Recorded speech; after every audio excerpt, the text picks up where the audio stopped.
Welcome back to the deep dive.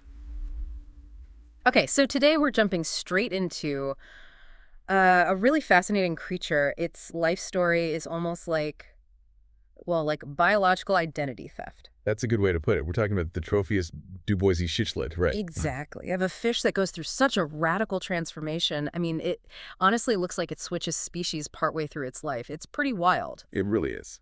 So our mission today, it's sort of threefold. First, we really need to unpack this huge identity shift, the change from the juvenile fish to the adult. That visual change is dramatic. Totally. Second, we want to understand why this transformation makes such a difference to its market value. We've got sources talking about a really staggering price difference. Yeah, the economics of it are quite something. And finally, we need to connect this fish, which is, highly sought after, to the bigger picture, the conservation side of things. And it really is a remarkable case study for that. We're looking at sources that detail the physical changes, the metamorphosis itself, document that huge shift in price driven by, well, how it looks and maybe how rare it is. Right. And also place it firmly on the IUCN's list of threatened species. Right. So when you look at this fish, it's not just about pretty colors. It's biology meeting, human demand, basically. A real collision course, maybe? Could be. And for anyone who's maybe seen the young ones, the spotted Duboisi, Yeah. that look is quite famous. Oh, yeah, the little spotty guys. But that's the thing, right? It's a temporary look, a disguise almost. The adult form is, well, it's a statement. Yeah. And that's why people are willing to pay so much more. Okay, let's dig into that visual transformation first, because I think that's the real wow moment here, the fundamental aha. Definitely. I mean, if you put the juvenile and the adult side by side, you probably never guess they were the same fish. They just look so different. Completely different worlds, yeah. So the juvenile stage, describe that for us. It's got that deep black body, right? Deep, velvety black, yeah. Mm-hmm. And then it's just covered, like absolutely covered in these bright white spots. Really intense white spots. It sounds striking. It is. It's very recognizable. And like you mentioned, the sources say it's often sold specifically as the spotted Duboisi. It's an easy sell, I imagine. Small, looks cool. Like a tiny piece of the night sky swimming around. Exactly. Like a little starry night in your tank. But there's a reason for that pattern in the wild, isn't there? It's not just for looks. Oh, absolutely. These Tropheus, they come from Lake Tanganyika, one of the oldest, most unique freshwater lakes in the world. Right. Incredible biodiversity there. Totally. And in that environment, it's thought that this spotted pattern actually acts as camouflage for the young fish. Helps them blend into the rocky backgrounds, Ah, okay. So hiding from predators until they get a bit bigger. Precisely. Until they're large enough to sort of hold their own, maybe claim a little territory. And then the big change happens. Yeah. And what's amazing is just how complete the change is. Around the time they mature, sexually mature, those spots, they just dissipate. They don't just fade a bit. They actually vanish. They vanish. Yeah. Gone. It completely wipes out that early identity. It's quite the transformation. Wow. So what replaces it? What does the adult look like after this makeover? Well, it's essentially a full repaint, like you said. Okay. The basic black body color often remains, but then you get this really thick vertical stripe, usually right around the middle of the body. A stripe. What color? In the types discussed in our sources, it's usually a really stark white, or sometimes it can be a bright yellow. And this stripe isn't just decoration. It's important for signaling, within the adult social structure. Signaling dominance or territory. Stuff like that, yeah. Status within the group. But that's not all. The head changes dramatically, too. Okay. What happens to the head? It develops this really distinct slate blue color, sort of a grayish blue. And it contrasts really sharply with the black body and that white or yellow band. So black body, white or yellow band, blue face. That's a completely different fish visually. Absolutely. It's not subtle at all. This adult look, it's all about aggressive signaling, defending territory, attracting mates. It's a total 180 from needing to blend in when it was young. Makes sense. When does this usually happen? Like at what size? Typically around maybe 3.5 to 4 inches long. That seems to be the point where they make that switch from vulnerable youngster to territorial adult. That kind of biological overhaul, it must take a lot of energy, a huge metabolic cost. That's definitely. It's a significant investment for the fish. And while it's hard to put a price on biology like that, the market certainly does. Let's shift to the economics, because this is where that identity change really hits the wallet. Yeah, the price difference is pretty stark. We're talking about a change in looks that creates this massive gap in what people will pay.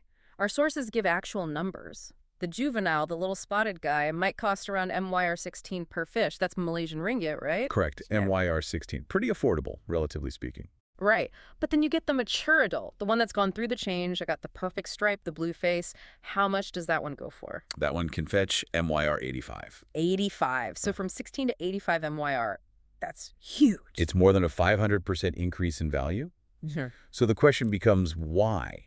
Why does the market accept such a massive jump? It's not just about the looks, although that's part of it. Okay. What else is involved? Is it just rarity? Rarity plays a role, but it's also about the cost of risk and, importantly, time. Risk? What do you mean? Why wouldn't someone just buy the cheap MYR 16 juvenile and, wait for it to change? Seems like a bargain. Ah, but that's the catch.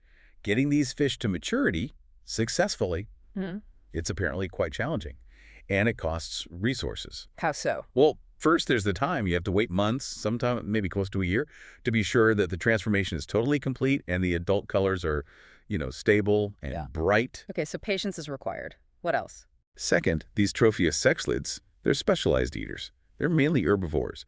They need a very specific diet, lots of vegetable matter. Right, not just standard fish flakes. Definitely not. Yeah. And if you get the diet wrong, or if they get stressed out, they're apparently really prone to digestive problems, like serious ones. Bloat, it's often called. Oh, okay. So you could lose the fish easily. Very easily. A simple mistake in feeding can wipe them out. So keeping a group of them healthy, in the right kind of tank setup, with the right food, until they reach that perfect adult stage. It takes know-how, the right equipment, and, frankly, significant effort and cost. Okay, I see. So the person paying MYR 85 isn't just buying the pretty adult fish. They're paying for certainty. Exactly. They're paying for proven quality. They're basically paying someone else to have taken on all that financial risk, all that biological risk, involved in raising this difficult specialized fish to the point where its beautiful adult form is guaranteed. That actually makes the price difference sound, well, logical. Right. From a business perspective, anyway. It does. You're buying certainty. When you buy that MYR 85 adult, you know you're getting the blue-faced striped fish you wanted. Buy the MYR 16 juvenile, and you're taking a gamble. You risk it getting sick, dying, or maybe even not developing the best colors, which would lower its value anyway. The market pays a premium to avoid that gamble. Right. Okay, so we have this high market value driven by aesthetics and rearing difficulty. Now we have to connect that back to the fill in the wild. High value often hints at rarity, doesn't it? It often does, and in this case, that connection seems valid. So let's transition from the market price to the ecological situation. This fish, the Tropheus Duboisi, it's not doing great everywhere. It's officially listed as vulnerable VU by the IUCN, the International Union for Conservation of Nature. That's right. And vulnerable, that's a serious category. What exactly does VU mean for people who might not know? It means the species is considered to be facing a high risk of extinction in the wild. Not immediately, perhaps, but in the medium-term future if things don't improve. It's a major red flag. A high risk of extinction. Especially worrying for a fish that's clearly being traded and is popular with collectors globally. Absolutely. And it immediately brings up a critical question. Where are these valuable MYR 85 adult fish actually coming from? Right. Are they the result of that difficult, careful, captive breeding process we just talked about? Or are they being taken directly from those vulnerable wild populations back in Lake Tanganyika? That's the million-dollar question, isn't it? Or maybe the MYR 85 question. And our source material states pretty clearly that we don't really know for sure, right? There's ambiguity. Yes. There's significant uncertainty acknowledged in the trade regarding the sourcing. Yeah. It's not clear-cut whether these high-value adults are predominantly farm-bred or wild-caught. That seems problematic. It's hugely problematic because that high price point, that MYR 85, it becomes this double-edged sword for conservation. How? Well, think about it. That price creates a really strong financial incentive. Now, if you're a sustainable fish farm and you've mastered the tricky breeding and rearing process, that price helps fund your operation. Maybe you even contribute to conservation through, like, captive assurance populations. That could be a positive outcome. Okay, the good side of the high price. What's the bad side? The bad side is that the same MYR 85 incentive could drive unsustainable, maybe illegal, collection from the wild.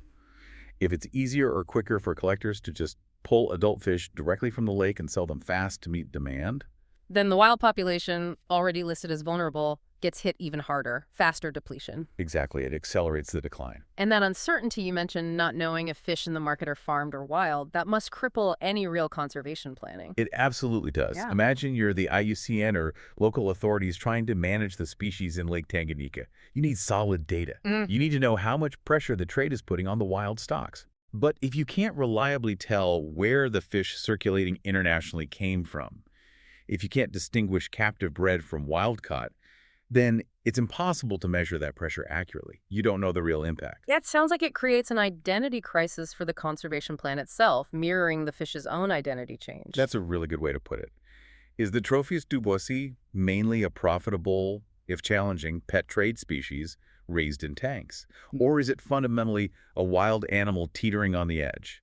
That lack of clarity undermines protection efforts at almost every step. Okay, so let's sort of wrap this up. Let's summarize what we've unpacked in this deep dive. Let's go get it. We've looked at this really incredible biological transformation, a complete metamorphosis from that spotty black juvenile to the striking adult with the band and the blue face. A visually stunning change. Yeah. Then we analyzed the economics. We saw how the difficulty and time involved in achieving that adult form drives this huge jump in market value from around MYR 16 for a juvenile to MYR 85 for a guaranteed adult, a 500% increase. Driven by aesthetics, risk, and time. Yeah. And crucially, we've placed all of this, the desirability, the high price, against the backdrop of the species' actual status in the wild. Yeah. Vulnerable, facing a high risk of extinction in Lake Tanganyika. The whole story really boils down to value versus risk, doesn't it? Yeah. The aesthetic value of the adult fish creates the financial value, the incentive. Right. But that incentive operates under this dark cloud of extinction risk. And it's made so much worse by the fact that we can't seem to definitively track the source of the fish in the trade, that big unknown. That's probably the biggest pressure point for its survival right now. Which leaves us, and you listening, with a pretty tough final thought to chew on. Yeah, building directly on that uncertainty. Yeah. Here's the question to consider.